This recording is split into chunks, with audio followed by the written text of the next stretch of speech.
Hi students, how are you? This is the second part of the chapter 1, crop production and management, and today we will discuss the remaining topics of this chapter, the basic practice of crop productions. This video include the 8 topics that are preparation of soil, agricultural implements, sowing, adding manure and fertilizers, irrigation, protection from weeds, harvesting and storage. Students, we will discuss all these topics one by one. So just start with the very first topic, that is preparation of soil. Students, as you know, the soil is the medium to grow the crop, and the preparation of soil is therefore the first step before growing a crop. The soil is need to turn and loosen in order to allow the roots to penetrate deep into the soil. Students, if we do not loosen or turn the soil, the roots which are quite soft, they do not penetrate the soil. So preparation of soil is the first step before growing a crop. It is to turn the soil and loosen it, which allow the roots to breathe easily. Okay. The loosened soil help in the growth of earthworm and microbes in the soil. And turning and loosening of the soil brings the nutrient rich soil to the top, and this process is called the tilling or plugging. Students, as you know that the earthworms are the friends of farmer. Why? Because they eat the soil and they turning up the soil, so it make the soil loosen, so they help the farmer.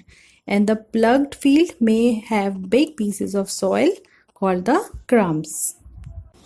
And to get the better yield, it is necessary to break the soil finely before sowing the seed, and this is done with the help of some tools, and these are called the agricultural implements. So next we will learn about the different type of agricultural implements. The main tools used to break the soil are plug, hoe and cultivator. Plug, it is used to loosen and turn the soil, and also used to remove weeds or scraping the soil. Children, as you see in the picture, the farmer is plugging the field. आप सबने भी बहुत बार देखा होगा ऐसा, और ये है एक पिक्चर जिसमें आपको प्लग की, जो ट्रेडिशनल प्लग हमारा यूज़ होता है उसका एक स्ट्रक्चर है. ठीक है, तो there are two part, there first is plug shelf और दूसरा है प्लग शेयर. ठीक है, जो आगे का जो पार्ट होता है that is called the plug share, और जो एक जो वुडन लॉग होता है that is called the plug shaft. Next tool is hoe, and it is used for removing weeds and loosening the soil. It acts like a blade and it is also pulled by the bulls. जो आप देख रहे हो इसमें एक broad जो strong and bent iron plate होती है स्टार्टिंग में आगे की साइड, और पीछे एक वुडन लॉग होता है. ठीक है, तो जिससे कि आप जो है लूजन कर सकते हैं सॉइल को और वीड्स को भी रिमूव कर सकते हैं. नेक्स्ट है हमारा cultivator. Students, modern days farming is done by the tractor driven cultivator. जैसे आपको यहाँ पे एक कल्टीवेटर दिख रहा है, this is the instrument which is use to cultivate और द लूजन द सॉइल. और जो फार्मर्स होते हैं इसको अटैच करते हैं अपने ट्रैक्टर में. तो ये डिफरेंट अटैचमेंट के साथ आते हैं आपके, तो ट्रैक्टर के साथ अटैच करके मॉडर्न टाइम में टाइम को बचाने के लिए भी लेबर और टाइम दोनों इससे बचते हैं, तो जो फार्मर्स होते हैं वो कल्टीवेटर को यूज़ करते हैं. Next important topic is sowing. After preparing the soil, seeds are sown in the it और द सॉइल. तो सोइंग मीन्स आपके जो बीज है यानी कि सीड्स हैं उसको हम अर्थ में या सॉइल में जो है प्लेस करते हैं, that is called the sowing. तो before sowing good quality seeds are selected. तो फार्मर्स क्या करते हैं, अच्छी क्वालिटी के सीड्स को लाते हैं, जिससे कि farmers prefer to use seeds which give a high yield. तो अच्छे सीड्स होंगे तो अच्छी क्रॉप होगी, तो उसके लिए एक अच्छे सीड्स को या गुड क्वालिटी सीड को पहले वो सेलेक्ट करते हैं. Then sowing seeds directly by the hand is called the broadcasting. Student, जैसे आप पिक्चर में देख रहे हो, हैंड से बाय हैंड अगर हम मैनुअली एक एक सीड को या एक फील्ड में अगर हम सीड को प्लेस करते हैं that is called the broadcasting. तो ये तो होता है मैनुअली, जिसे हम अपने हाथ से डाल रहे हैं. दूसरा मेथड होता है जिसमें हम टूल्स को यूज़ करते हैं. एक ट्रेडिशनली जो टूल यूज़ होता है that is the funnel like structure, जिसको जो फार्मर्स होते हैं वो अपने आप जो है फील्ड में अप्लाई करते हैं.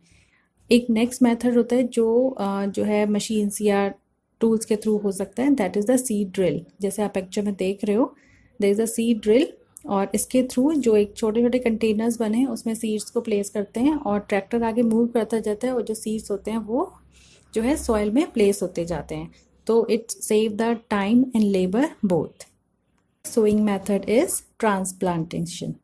Transplantation means होता है कि some seeds are of plant like paddy are not sown directly into the soil. First they grow in the nursery. जब वो नर्सरी में प्लांट ग्रो हो जाते हैं then it is grown or they are transferred in the field by the farmer, and this method is called the transplantation. जैसे आप picture में देख रहे हो, there are few saplings are there और सब नर्सरी में छोटे छोटे प्लांट्स को ग्रो किया है और उसको जब हम घर में लेके आते हैं फिर हम उसको अपने पॉट में या अपने गमलों में लगाते हैं। This is called the transplantation. Next is adding manure and fertilizers. Manure and fertilizers are added to the soil in the form of nutrients for the healthy growth of plant. Soil provide minerals and nutrients to the soil or the crop essential for their growth. So the substance which are added to the soil in the form of nutrients for the healthy growth of plants are called the manure and fertilizers. Okay, तो soil supplies minerals, nutrients to the crop plants. तो जो हमारी soil होती है उसमें जो minerals होते हैं वही हमारी क्रॉप को मिलते हैं, लेकिन sometimes there is a deficiency of nutrients in the soil, तो हमें अलग से आर्टिफिशियली बाहर से मैन्योर के थ्रू या फर्टिलाइजर्स के थ्रू न्यूट्रिएंट्स को प्रोवाइड करना पड़ता है। दो मेथड हो सकते हैं, आपका ऑर्गेनिक मैन्योर यूज़ कर सकते हैं या फिर केमिकल यूज़ कर सकते हैं। तो the decompose matter is used as organic manure. जैसे आप पिक्चर में देख रहे हो, अगर हमारे पास लेफ्ट ओवर पील ऑफ है तो जो लेफ्ट ओवर पील ऑफ है उससे भी हम जो है ऑर्गेनिक मैन्योर बना सकते हैं। दूसरा मेथड होता है केमिकल्स का, ठीक है। तो fertilizers are chemicals which are rich in particular nutrients, they are specific in their content. The most commonly use fertilizers are NPK fertilizers और CAN फर्टिलाइजर्स, ठीक है।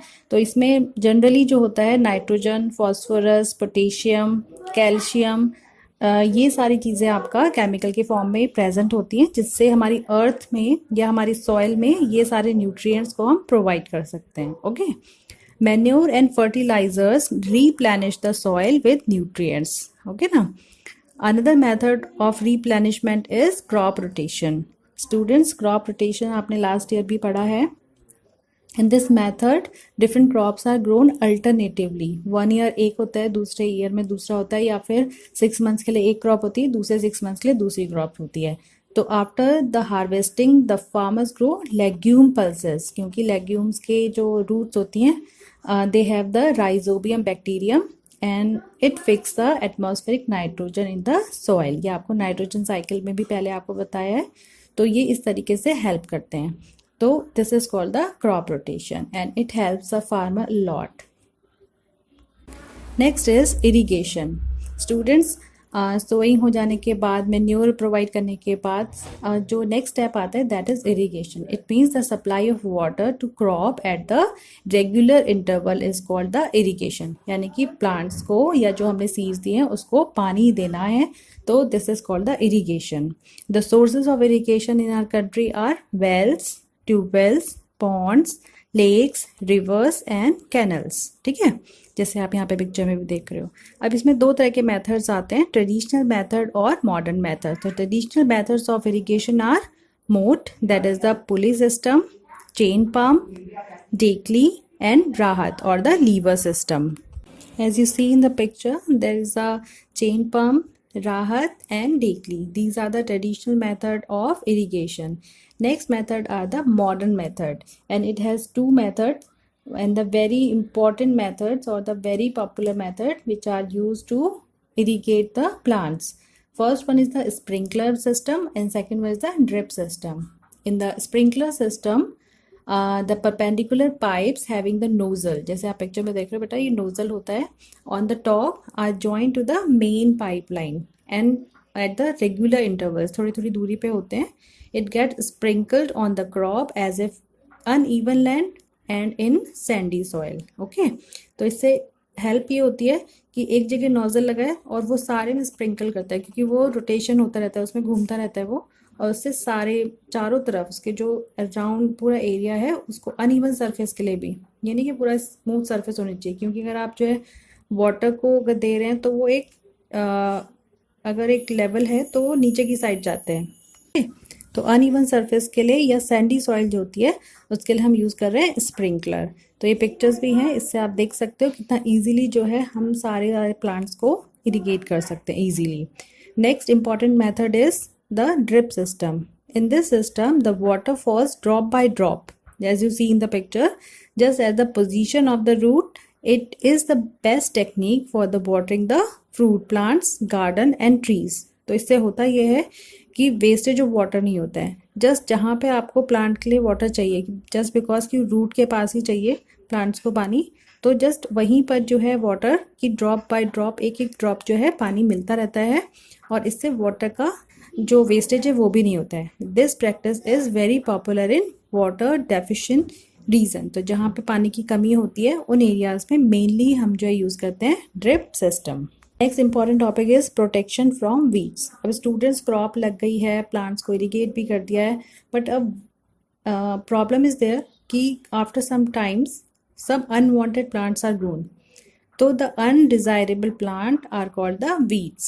और ये weeds क्या करते हैं, जो हमारा सॉइल होती है उसके न्यूट्रिएंट्स को ले लेते हैं, क्योंकि वो compete करते हैं। वो भी उगे हुए हैं, weeds भी हैं, हमारा क्रॉप भी है। तो ये जो weeds होते हैं, जो unwanted plants होते हैं, वो जो हमारी सॉइल होती है उसके न्यूट्रिएंट्स को लेते रहते हैं। तो इससे क्या होता है, हमारी क्रॉप को न्यूट्रिएंट्स कम मिलते हैं।